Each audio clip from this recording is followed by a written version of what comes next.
2 weeks, 2 games, and 2 victories for Herm Edwards and the Sun Devils this week's, coming courtesy of a 19-7 victory over the Sacramento State Hornets. Eric Ruby alongside Josh Schaefer and Lyle Goldstein for Blaze Radio. Now, Lyle, ASU came away with a W today, a 12-point victory over Sacramento State, but not everything is perfect in a victory.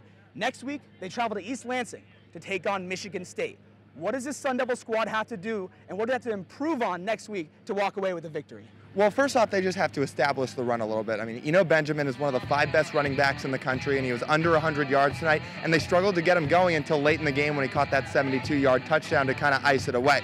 So for ASU, they got to establish and they got to get him going early to kind of open up the playbook on offense and get some of these receivers going as well. Along with that, they got to get it going in the red zone too. They were 0 for 4 in red zone tries tonight, and they were converting field goals instead of touchdowns. And against a ranked team like Michigan State, they're going to need some points for 6 instead of 3.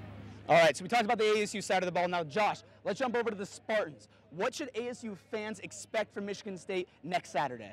Well, Michigan State, they were expected to be a really good team last year. They had a lot of returning starters from last year's team, or from the 2017 team heading into last year. They had some struggles. They had a lot of injuries. They fell to ASU here in Tempe, in the blistering heat here in Arizona, and they really couldn't keep up with the Devils offensively and defensively. It was a really low-scoring game, a tight battle the whole way, but they do return a lot of their starters heading into this Saturday's game. They return more starters than anybody else in Division I college football, and they've got a lot of really talented receivers. They don't throw the ball incredibly well. They have a Phoenix native, Brian Lewerke, as their starting quarterback, but he has a lot of options in the receiving game. They've also got Connor Hayward. He's the new starting running back for Michigan State after coming back for L.J. Scott. He's battled a few injuries last year, so Hayward did get a lot of reps. But Michigan State offensively, they have a lot of weapons, but the defense is going to be the storyline, and the returners are going to be the storyline, especially on the defensive side of the ball. They're stout, and if ASU had problems running the ball against Kent State a little bit last week,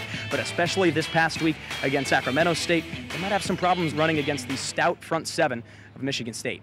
Well, you heard it here first, and you can catch these 2 guys on the broadcast next Saturday at 1 p.m. on BlazeRadioOnline.com. For Josh Schaefer and Lyle Goldstein, my name is Eric Ruby. We'll see you guys next Saturday.